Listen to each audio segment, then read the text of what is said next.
As far back as I can remember, I've always wanted to be a racer.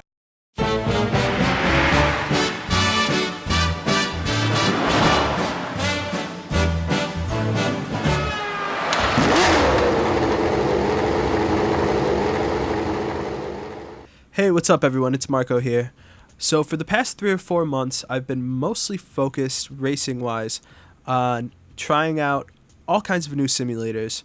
Just got Race Room, R Factor 2, looking to get iRacing soon, and I've been putting a lot of time into Project Cars 2. I've really just been focused on trying to drive as many different kinds of race cars as I can, getting my feet wet in different championship series, GT3, endurance racing, IndyCar, NASCAR, pretty much anything I can get my hands on. But I got to thinking, and I realized that over the past 3 or 4 months, I probably haven't spent more than 10 or 15 minutes at max in F1 2018 driving F1 cars. And it made me think about the F1 off season. Now, drivers don't really get any real time completely off because they're always training, they're always in the simulator, they're always at the gym, etc. So there's a lot of work that goes into the off season. But while the team is developing a new car, there isn't really much actual driving that they do in the car. And while I don't have access to my own F1 car to drive around a track, it got me thinking, how long does it really take for someone to get reacclimated to a car that they haven't driven in 3, 4, 5 months? So that's what I'm trying to find out today. Now my plan is to load up a time trial, and I'm going to be taking a modern F1 car. First of all, I'm going to be taking the newest 2018 Mercedes AMG. Number 1, because Mercedes is my favorite team. And number 2, because this is the car I have the most experience driving in this game. Again, because Mercedes is my favorite team. So let's jump right into it. So I'm going to be hitting multiple tracks, and my goal for the day is to get within 1.5 seconds of the pole sitter's time for the actual race of the 2018 season. So we're going to start off here at the Red Bull Ring as the first track. And as always, we'll be driving with all assists off, manual transmission. No traction, no ABS, nothing. And for some added spice and extra immersion, I am also going to be driving with the HUD off, though you will see the lap times pop up every time I cross the finish line. That's just personal preference, really. So with all that being said, let's head straight into a lap.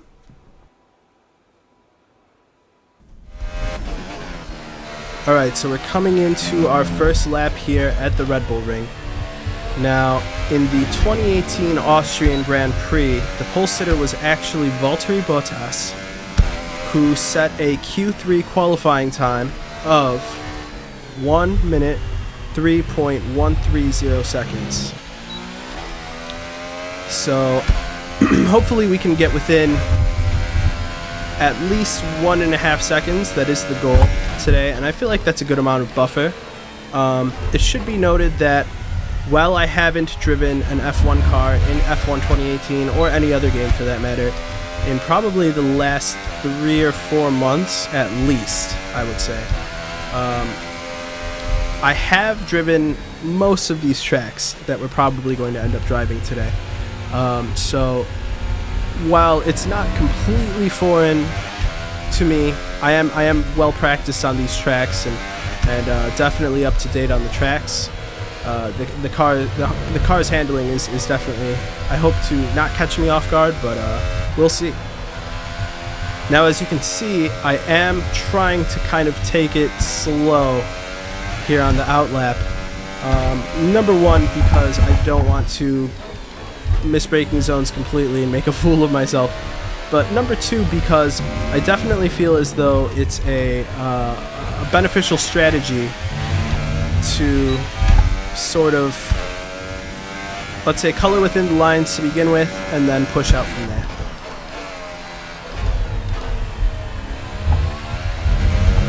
So really just trying to drive around here as smoothly as possible, and then I'm going to try to find time from there.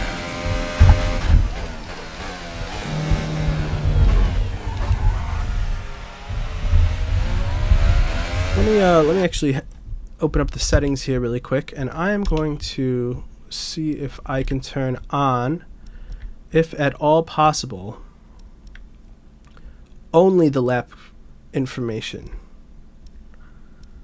So let's see. Lap delta, delta time.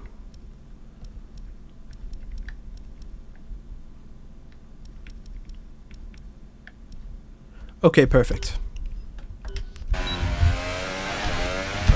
So now we can see our best lap time and the delta that we're making each lap. And just to confirm for you guys, by the way, since we're here in first, before anything else, everything is on off, all assists are on off, and settings on elite. Now I am driving on a Logitech G29 wheel with pedal set, with paddle shifters.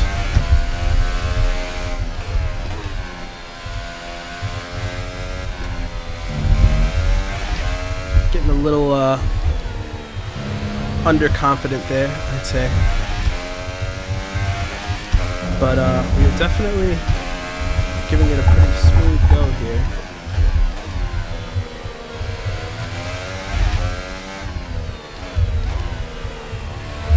Now for me, these cars are always about throttle control.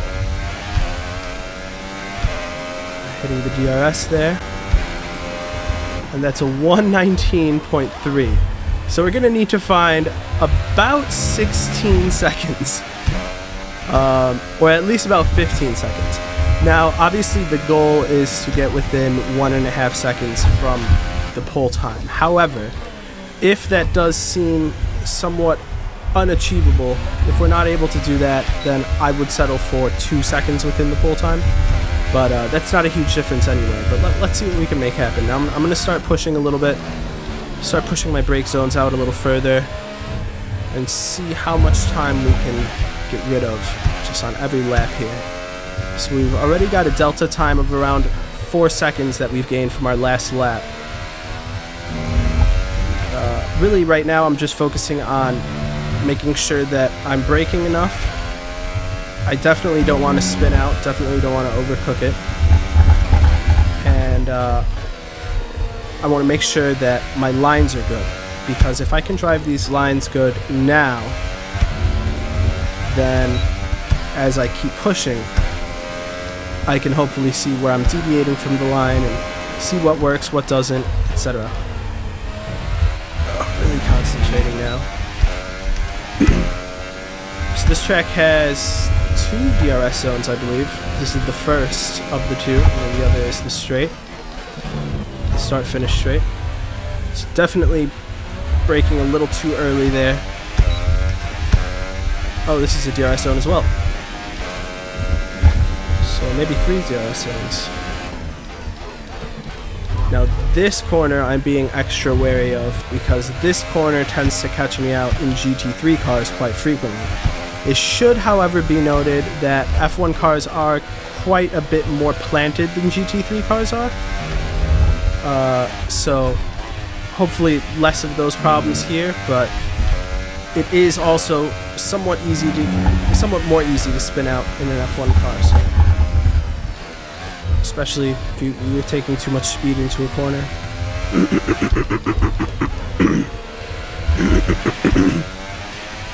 So we're down to 1.13 seconds, almost exactly.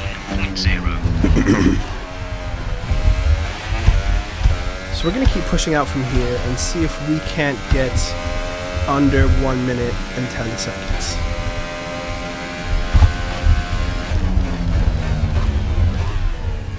Braking on the rumble strip there, definitely not advised, and there it is. There we have it, ladies and gentlemen, our first spin of the day.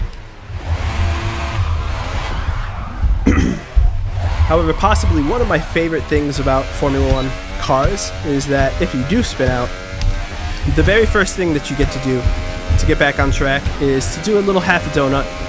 Number one, to remind you how fun it is, and number two, gets out a little frustration, doesn't it? Just a little. Just a half a donut's worth. But hey, I've never met a half a donut I didn't like, so. Alright, take 2. So we're going to use this as our flying lap here and see if we can't get a good qualifying time here. I'd say my goal for this lap is to shave off a good at least 1.5 seconds. Let's see if we can do that.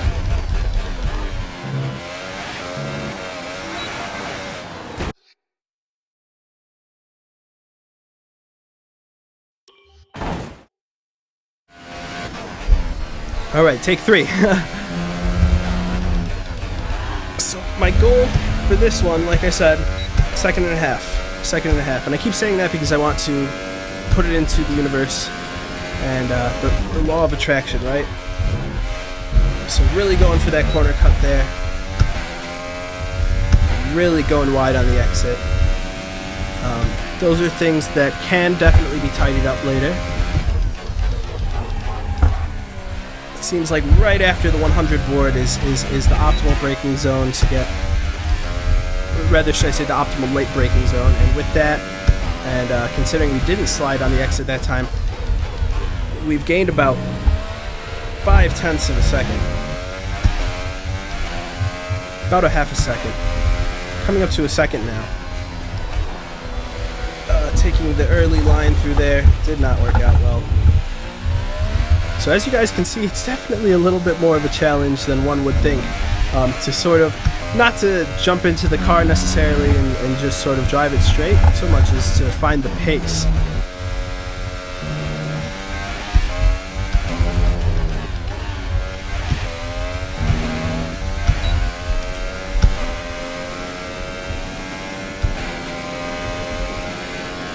Right, and brake. Really cutting that first corner. Definitely a lot tidier through there, though. Thinking that's working pretty well.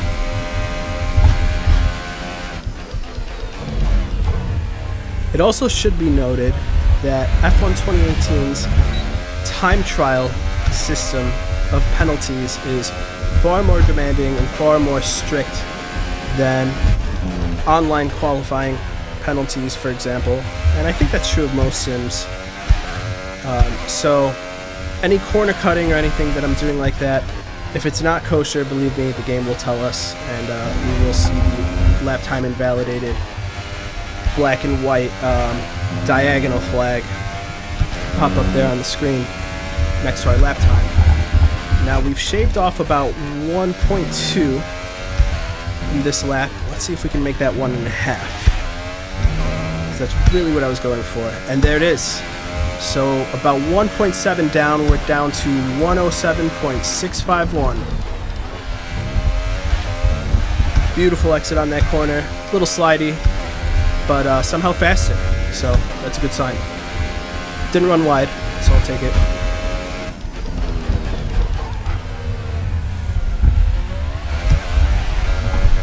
Way slidey coming out of that corner. Definitely got to watch it. And you know, that's really the challenge of the Red Bull Ring, is the elevation changes. You know, there are so many elevation changes here.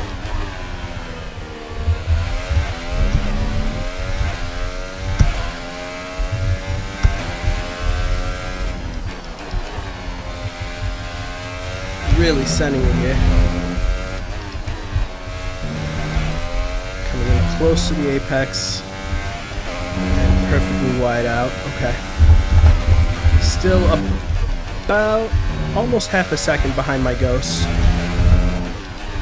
So I'm gonna need to find that pace somewhere. And it looks like it's not. It looks like it might be on the last corner, or should I say? And there's the lap time invalidated flag.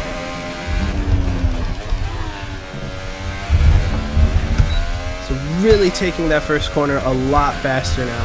Now this lap time is going to be invalidated, but it's a great opportunity to take a look and see what's working just via the delta.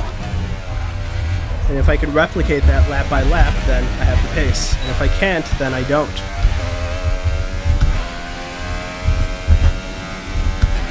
So this lap is looking a lot less dramatic than a lot of the other ones from the day. A lot less wheel spin, a lot less spinning out. And we are just over 1/10 of a second faster. Running way too wide there. That's okay. The lap is already invalidated. So let's give it another go. 6.5 hours later.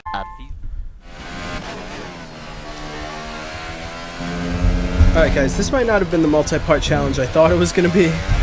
This is definitely more of a challenge.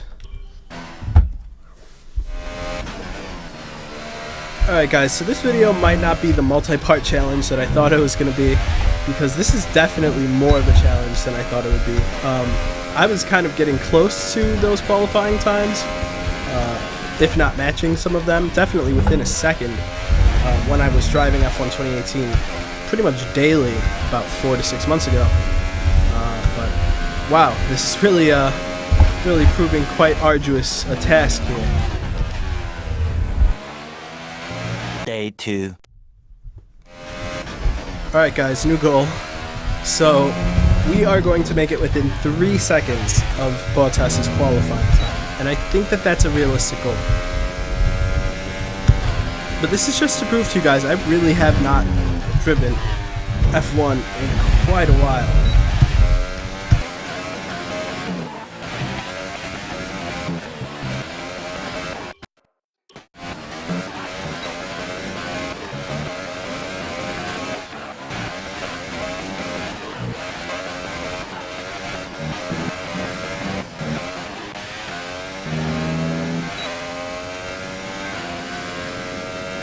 Okay, that last lap was a 1:7.6.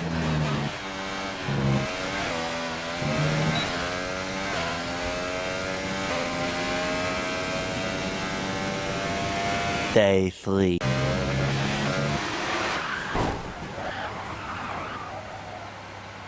Day 4.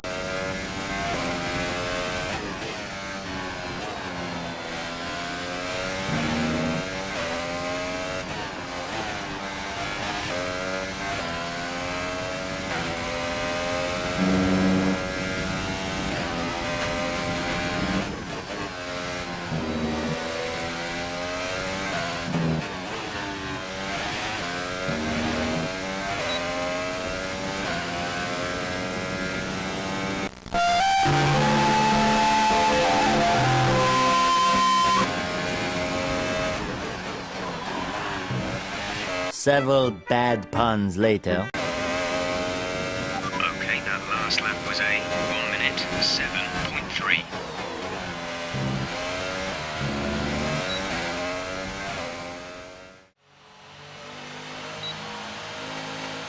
Alright guys, so I've been at this for about going on an hour now, and you know, I gave it a second thought, and I came to a realization, and that's that this is a time trial session. And obviously Valtteri Bottas is Valtteri Bottas, so I'm sure that has a lot to do with it, especially to do with the time that we can't seem to find here. But at the same time, it was a qualifying session, and qualifying sessions are finely tuned in every aspect possible to get the absolute fastest lap time. So, number one, I am no Valtteri Bottas. And number two, this is a time trial session. Now, F1 2018's time trial sessions definitely don't afford you the same sorts of freedoms and options and choices that you have when you're in a qualifying session or even a race, for that matter. In a qualifying session, you have the ability to choose fuel mixes, you have the ability to choose fuel load. You could have just 2 laps of fuel in the car, you know, just to absolutely conserve that weight. So the best that we were able to do here was a 1:07.355, which, as you can see, is definitely not what we were going for, but that's okay, because I do have a good, I think, month or two at least until F1 2019 releases. So I figure it's the perfect time to spend some time in 2018 and try to really fine-tune my skills here before we go into 2019. So anyway, I'd like to say thank you guys for joining me today. Thank you for spending your time here watching me take endless laps around the Red Bull Ring, and I really appreciate it. Be sure to like, subscribe, comment, And definitely let me know if you guys have any ideas for future videos, because I really like these challenge type videos, and I definitely want to do more of them. And you know, I really want to make it so that my channel is not just live streaming all the time, because I do live stream a lot. So I want to make sure I have a lot of good content to go with that for you guys. So in the meantime, be sure to like, follow, subscribe on Twitter, Facebook, Twitch, YouTube, and Instagram, all at Marco Going Fast. Marco with a K. See, it's right here. And yeah, thanks for coming, guys. See you soon.